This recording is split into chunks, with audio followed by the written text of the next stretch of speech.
Assalamualaikum warahmatullahi wabarakatuh. Salam sehat dan sejahtera buat kita semua. Di kesempatan kali ini, di materi perkuliahan e-bisnis akan diuraikan perihal Enterprise Resource Planning atau ERP. Deskripsi ERP yaitu membahas dan menganalisa perusahaan termasuk menggunakan ERP. Adapun tujuan pembelajarannya, pertama definisi dan konsep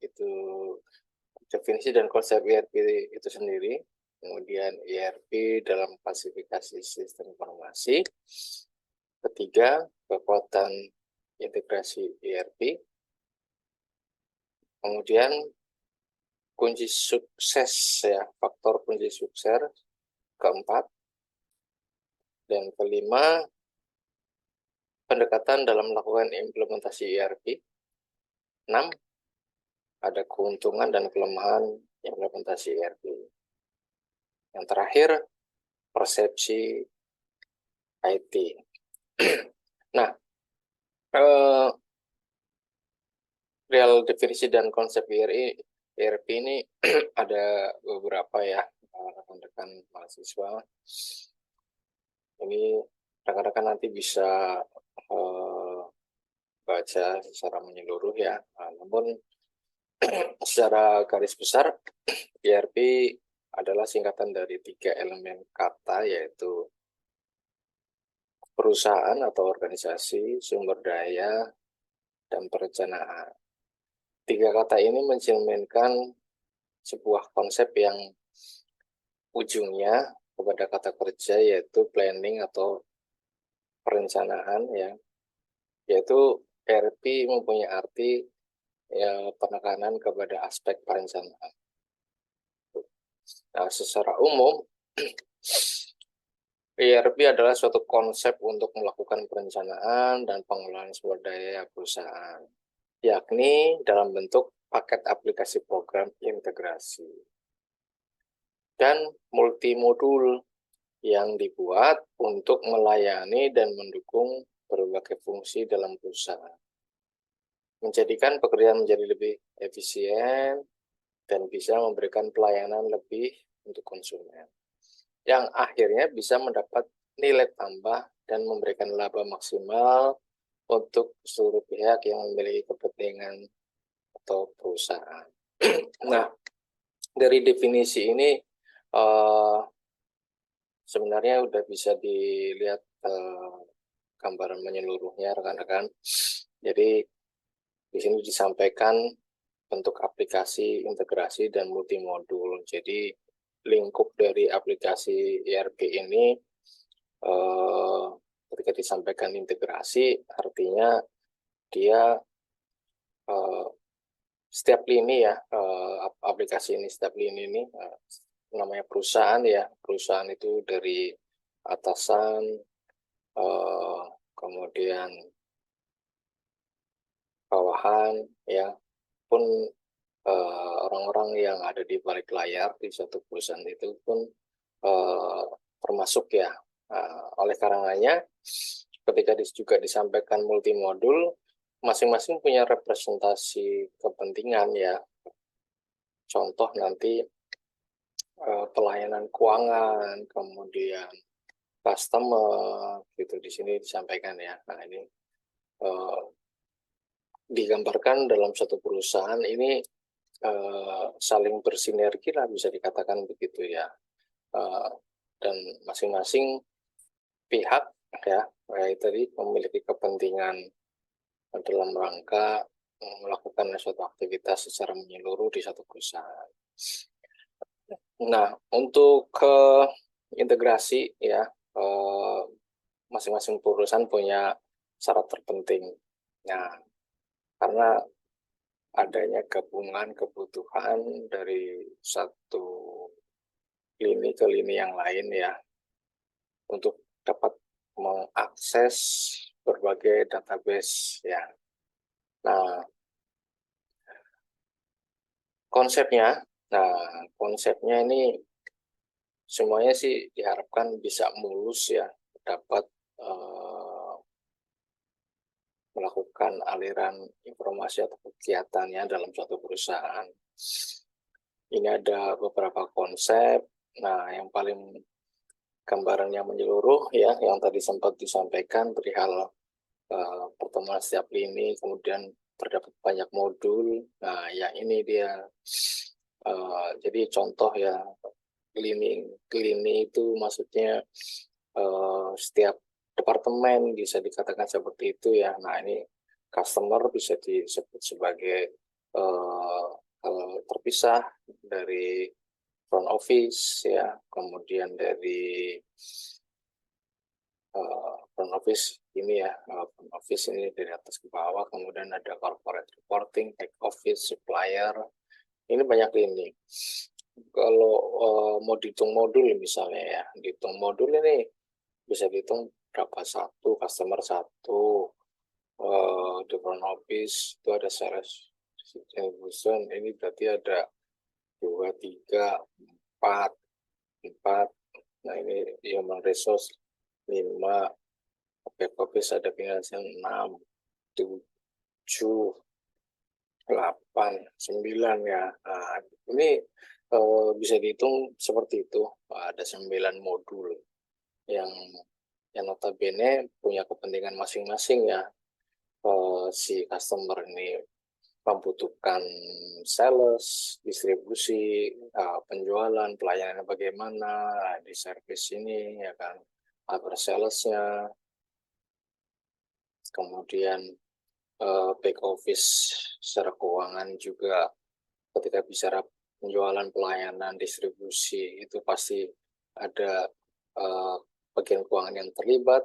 Kemudian bicara distribusi tentunya ada barang atau manifest di dalamnya yang diputar gitu ya, berupa produk pastinya. Nah, ini ada divisi manufaktur, berarti cara pembuatan kayak semacam pabrik gitu ya. Kemudian di sini ada inventory. Inventory berarti dari produk tersebut dibuat apa namanya ya, stok ya, warehouse. Jadi ada barang masuk, barang keluar, ulangi di sini. Ya, ketika barang masuk dan barang keluar, ini produksi sendiri atau tidak. Nah, ketika ada barang yang spare part yang mesti harus dibeli, berarti nanti ketemunya dengan supply. Nah, ini semuanya terintegrasi ceritanya tadi dari pengertian secara umum ya, definisi secara umum.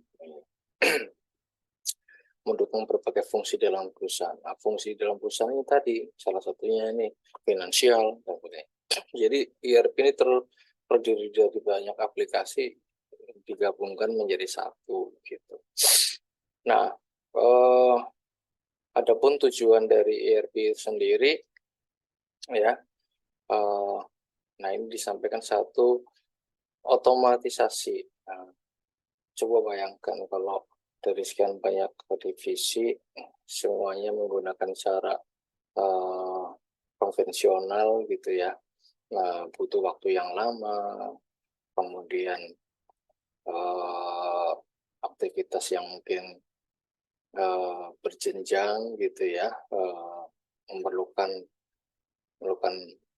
human resource yang cukup banyak gitu. Nah, gambarnya kalau menggunakan otomatisasi,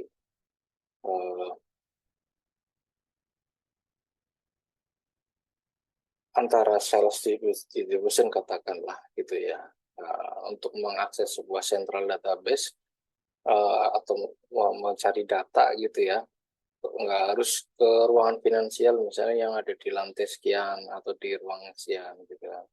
Nah, tinggal pakai interface yang sudah terintegrasi dalam sebuah aplikasi, tinggal klik, maksudnya seperti itu. Kemudian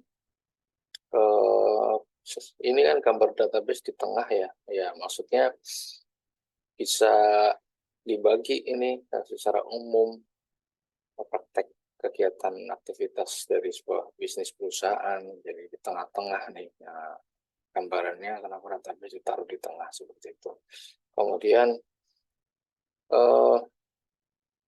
umumnya gitu ya. Umumnya katakanlah sales gitu kan. Sales itu kan kerjanya di luar, kemudian melakukan service gitu ke customer. Bisa jadi luar, nggak harus kerja di dalam kantor gitu.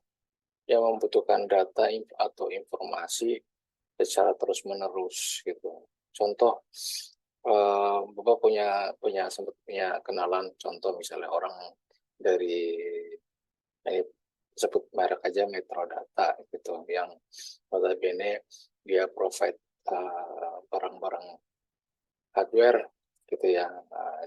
Memang di Jakarta kantor, tapi salesnya ini bisa juga ada di Jogja atau di daerah Jawa Tengah yang lain ya, melakukan proses pelayanan penjualan gitu ya. Nah, komunikasi yang diperlukan kan nggak cuma sekedar telepon, email gitu ya. Memang harus ada basis datanya. Jadi kalau sama orang bertelepon mungkin ada waktu-waktu tertentu yang memang nggak bisa juga dikomunikasi, beda dengan sistem. Datanya sudah ada, kita bisa akses secara terus-menerus. Kemudian tujuan yang keempat, ini memungkinkan perpaduan proses transaksi. Ya tentunya perpaduan proses. Ya eh, bisa multitasking, bisa multi user gitu ya. Jadi si sales lagi ngambil data, si keuangan bisa ngambil data juga berbarengan gitu, perpaduan. Dan kegiatan perencanaan. Nah, perencanaan bisa gini, contoh di inventory ada barang komputer berupa tipe dan merek tertentu, tipe A gitu kan. Nah, eh, si sales berpikir bahwasanya ada klien C gitu membutuhkan barang A. Oh ya, barangnya ada, harganya ada, dari finansial menginformasikan. Udah, berarti bisa ngerencana, bisa memberikan penawaran harga, uh, dan lain-lain sebagainya ya, terkait dengan penjualan. Itu. Nah, di ERP ini ada klasifikasi sistem informasi ya. Jadi digambarkan dengan piramida seperti ini. Ya, IRP di bagian bawah. Jadi, tapi bukan bawah ini bukan bukan bukan dibilang low level dalam arti yang sebenarnya, justru dasar nih, pondasi gitu. Karena ini kan bangunannya lebih lebih gede ya, lebih gede daripada di atas. Jadi harus harus kuat untuk mendukung ini, mendukung keputusan, mendukung strategi gitu ya, ERP ini. Kemudian ERP ini ada kekuatan di mana ketika ini dijalankan, didukung dengan seperangkat aplikasi, kemudian infrastruktur, hardware, ya. Ini pengelolaan data dan informasi dapat dilakukan dengan mudah. Tapi ini ketika bicara mudah, tentunya nggak mudah dalam arti sebenarnya ya.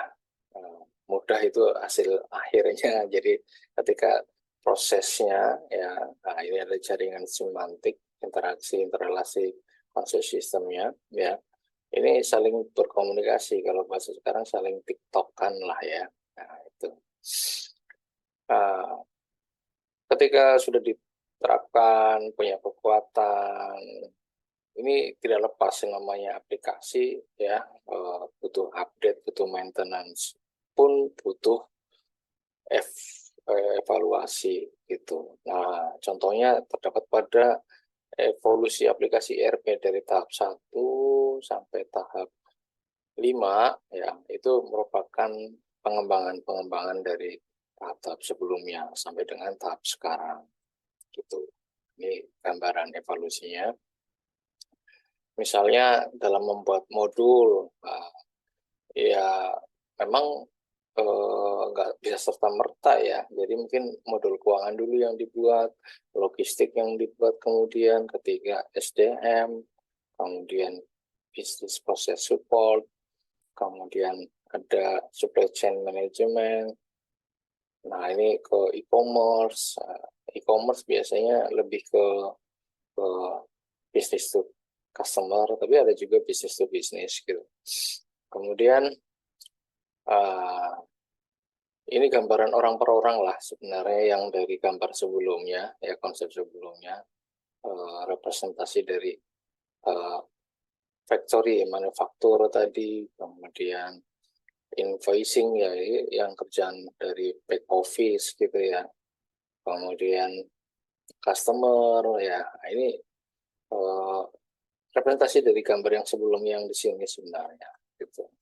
Nah, yang sini cuma ini kan lebih konsep dasar, kalau ini lebih ke orang per orangnya yang melakukan aktivitas ERP.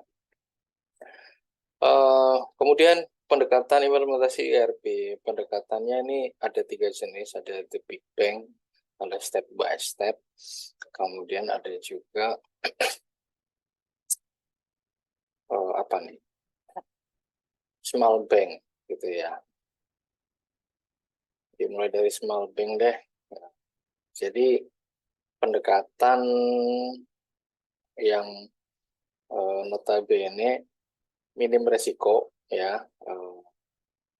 karena relatif biaya lebih rendah, kemudian kompleksitasnya juga ini, tapi ini tergantung ya mana-mana sih. Umumnya ya biasanya step by step lah ya, step by step. Step by step ini konsentrasi implementasinya terkait modul itu dilakukan selangkah demi selangkah. Apa-apa dulu yang harus dilakukan. Tapi keseluruhan proses bisnisnya harus ada terlebih dahulu gitu. Kemudian kunci sukses. Dari sisi organisasi harus ada strategi, ada taktikal, teknologinya juga didukung, ya strategi dan taktik, ada perhitungan-perhitungan. Nah, ada persepsi IT. Nah, persepsi IT ini sebenarnya Bapak mau ringkas demikian rupa ya. Nah, ini sebenarnya ini yang mau dibahas gitu ya. Titik beratnya sebenarnya di sini. Jadi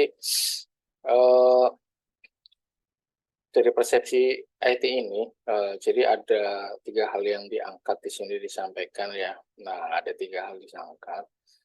Jadi ada pandangan pro dan kontra lah ceritanya gitu. Satu berpikir perihal biaya, satu lagi perihal aset. Nah, ini ya mau mau bicara dari sisi orang akunting misalnya gitu ya. Akunting ini harus dilakukan secara ROI itu apa, kembali modal, masa setahu Bapak gitu, kembali modal kapan? Kalau saya butuh IT, kembali modalnya kapan gitu kan? Kalau dari sisi aset ya ini ada manfaat yang terlihat dan tidak terlihat, tangible, intangible. Ini merupakan aset perusahaan dan lain sebagainya.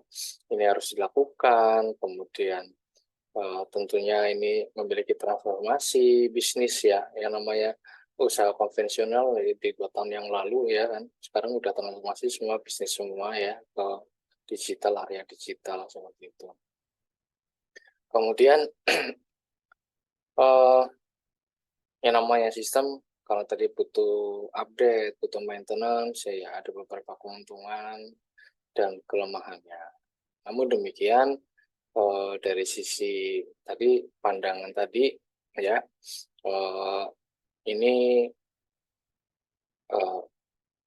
perusahaan dengan skala besar ya, resiko pasti ada, tapi ini harus dilakukan gitu karena kaitannya contoh terdapat orang yang banyak ya, contoh kayak di BSI aja, di BSI itu kan di semester sekarang itu mahasiswa barunya ada 1.000 lebih datanya dari Pak Rektor nyampaikan gitu, 1.000. Bagaimana cara Universitas Bina Sarana Informatika mengolah data mahasiswa sebanyak 1.000 yang tersebar di 25 atau 27 PSDKU ya. Nah, itu kan membutuhkan suatu sistem ya, cyber kampus gitu ya, mau biayanya banyak tapi memang harus dilakukan menurut Bapak seperti itu ya.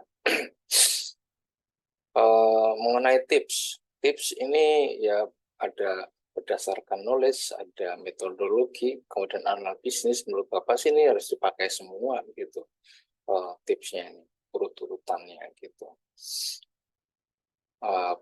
Pun demikian juga analisa people, orang yang menggunakan pemakai akhir, user akhir ya, itu juga apa namanya perlu dilibatkan dalam hal penggunaan atau implementasi sebuah ERP. ERP yang sudah ada, nah ini contohnya banyak sekali, tapi yang pernah Bapak dengar itu SAP. Dulu Bapak pernah bekerja di perusahaan corporate TPK farmasi yang cukup besar di seluruh Indonesia ada, jadi dia menggunakan sistemnya ini namanya SAP. Nah, di kesempatan materi ke-10 itu demikian yang bisa Bapak sampaikan. Nanti rekan-rekan bisa secara step by step juga ya, mungkin kalau Bapak terlalu cepat dalam menyampaikan, rekan-rekan bisa mengulang kembali gitu kan, mereview kembali, membaca kembali, kemudian juga bisa mencari referensi untuk mendukung data materi dari kajian materi ke-10 ini di media yang lain juga bisa, silakan, agar bisa menjawab soal-soal yang diberikan di pertemuan ke-10, yaitu soal 1 sampai soal 5. Demikian kurang lebih rekan-rekan mahasiswa. Bapak ucapkan terima kasih atas perhatian dan waktunya. Insya Allah kita bisa ditemukan lagi di kesempatan berikutnya. Terima kasih. Jangan berharap segalanya akan lebih mudah, berharaplah segalanya akan lebih baik. Wassalamualaikum warahmatullahi wabarakatuh.